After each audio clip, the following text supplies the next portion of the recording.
प्रधान प्रधानमंत्री श्री नरेंद्र मोदी ने हाल ही में देशवासियों से कुछ त्याग करने को कहा है। आज हम इस विषय पर बात करेंगे जो सीधे आपकी जेब, आपकी आज़ादी और आपके आत्मसम्मान से जुड़ा है। उन्होंने कहा है कि युद्ध के हालात हैं, देश का पैसा बचाना बहुत ज़रूरी है। इसलिए 1 साल तक ना सोना खरीदें, ना विदेश जाएं और तेल भी बचाएं। लेकिन जैसे ही यह खबर सामने आई, सोशल मीडिया पर सवालों का सैलाब आ गया। लोग पूछ रहे हैं, साहब हम तो बस में धक्के खा लेंगे, हम सोने भी नहीं खरीदेंगे। लेकिन क्या यह नियम उन सफ़ेद पोशाकधारी नेताओं पर भी लागू होंगे जो चुनाव प्रचार में करोड़ों का तेल फूंक देते हैं? आज के इस वीडियो में हम इसी विरोधाभास की धज्जियां उड़ाएंगे। पहले हम आपको बताते हैं कि नरेंद्र मोदी जी ने देशवासियों से किन वस्तुओं का इस्तेमाल करने पर रोक लगाई है। पहला है, सोना चांदी 1 साल तक ना खरीदें। दूसरा है, विदेश घूमने का सपना ना देखें। तीसरा है, गाड़ियों का इस्तेमाल बनाने में ना करें। चौथा है, वसायुक्त पदार्थ का सेवन ना करें, यानी तेल का प्रयोग बिल्कुल भी ना करें। पांचवा है, अपने घर बैठे ही खेत का सारा काम काज करें और बारात तो बिल्कुल भी न जाए, यानी कि आप वर्क फ्रॉम होम कर सकते हैं, यानी घर से ही अपना काम कर सकते हैं। अब बात, आपके खेत की फसल को जानवर खाए तो घर से ही उनकी देखभाल करें। जैसा कि आप लोग जानते हैं, कुछ महीनों से दुनिया में युद्ध चल रहा है और देश आर्थिक संकट से जूझ रहा है। इस पर मोदी जी का बयान देशभक्ति भरा सा लग रहा है, लेकिन असली सवाल यहीं से शुरू होता है। इस फोटो को देख सकते हैं। यह फोटो हाल ही में हुए पश्चिम बंगाल के चुनावी प्रचार की है। यहाँ न तेल की कमी है, न पैसे की कमी है, न कोई देशभक्ति की। मोदी जी ने अपील की कि तेल बचाओ, गाड़ियाँ कम चलाओ, लेकिन क्या आपने कभी सोचा है कि क्या प्रधानमंत्री जी एक रैली में कितना सरकारी पैसा खर्च करते हैं?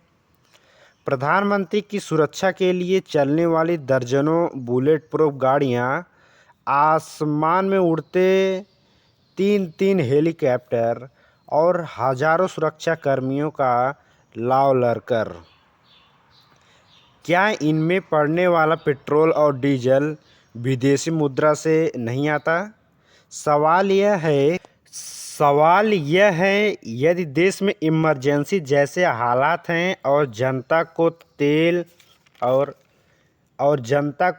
और ईंधन का प्रयोग कम करने की सलाह दी जा रही है, तो क्या चुनाव प्रचार का तरीका नहीं बदला जा सकता? क्या मोदी जी बंगाल की रैलियां वीडियो कॉन्फ्रेंसिंग के जरिए नहीं कर सकते थे? यदि जनता अपना काम घर बैठे कर सकती है, तो नेताओं को घर घर जाने की क्या ज़रूरत है? वो भी अपने घर से प्रचार कर सकते हैं। चलिए एक पल के लिए मान लेते हैं कि मोदी जी की बात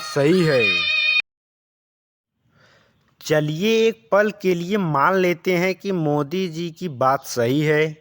लेकिन क्या आपने सोचा है कि इसका असर किस किस पर पड़ेगा? जो लोग विदेश में छुट्टियां मनाने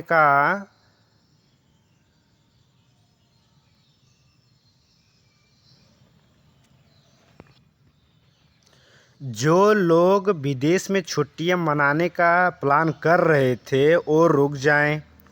लेकिन जो मिडिल क्लास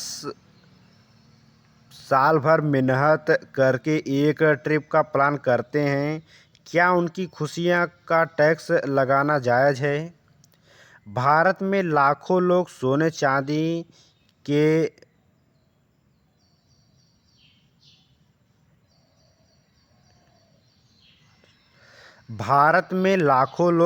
चांदी के व्यापार से जुड़े हैं। अगर जनता सोना चांदी नहीं खरीदना यदि जनता सोना चांदी खरीदना बंद कर दे तो उन कारीगरों का तो चूल्हा जलना ही बंद हो जाएगा। क्या आपने किसी सांसद या विधायक को देखा है जो अपनी गाड़ियों के अलावा बस में धक्के खाकर सफ़र कर रहे हैं? क्या किसी मंत्री ने कहा कि देश संकट में है इसलिए मैं सरकार की गाड़ियों का इस्तेमाल नहीं करूंगा? आज आम जनता कहती है कि साहब हम तो साइकिल की सवारी कर लेंगे या आज भी करते हैं, बस आप बता दीजिए कि आपके नए विमान और नए संसद भवन में जो करोड़ों रुपए खर्च हुए हैं, क्या उससे आर्थिक स्थिति नहीं सुधारी जा सकती है? जनता से त्याग की उम्मीद करना आसान है, लेकिन खुद को चुनाव प्रचार में एकदम स्पेशल ऐसा लगता है कि सारा संकट दूर हो गया है और कोई विपत्ति देश पर नहीं है। एक कहावत है, आप करे तो लीला, हम करे तो करेक्टर ढीला। देश हित सर्वोपरि है। यदि देश पर आर्थिक संकट है तो हर भारतीय देश हित के लिए हमेशा खड़ा रहेगा, लेकिन नियम सबके लिए बराबर होना चाहिए। अगर आम आदमी अपनी थाली से 10% तेल कम कर रहा है तो सरकार को भी फिजूल खर्ची और चुनावी रैलियों के तामझाम में 50% की कटौती करनी चाहिए। देश सिर्फ जनता के त्याग से नहीं बल्कि नेताओं की ईमानदारी और मिसाल पेश करने से चलता है। प्रधानमंत्री जी, जनता आपकी बात मानेगी, लेकिन पहले आप और आपके मंत्री अपनी वीआईपी संस्कृति को त्याग कर दिखाएं, तब यह अपील आदेश नहीं बल्कि आंदोलन का रूप। प्रधानमंत्री जी, जनता आपकी बात मानेगी, लेकिन पहले आप और आपके मंत्री वीआईपी संस्कृति को त्याग कर दिखाएं, तब यह अपील आदेश नहीं बल्कि एक आंदोलन का रूप लेगी। यदि आप हमारे चैनल पर नए हैं तो हमारे सीओम यादव हेडलाइंस चैनल को ज़रूर सब्सक्राइब करें और बेल आइकन को ज़रूर प्रेस कर लें ताकि आने वाली वीडियो के अपडेट्स आप तक ज़रूर पहुँचे। तो मिलते हैं अगले वीडियो में, तब तक के लिए धन्यवाद।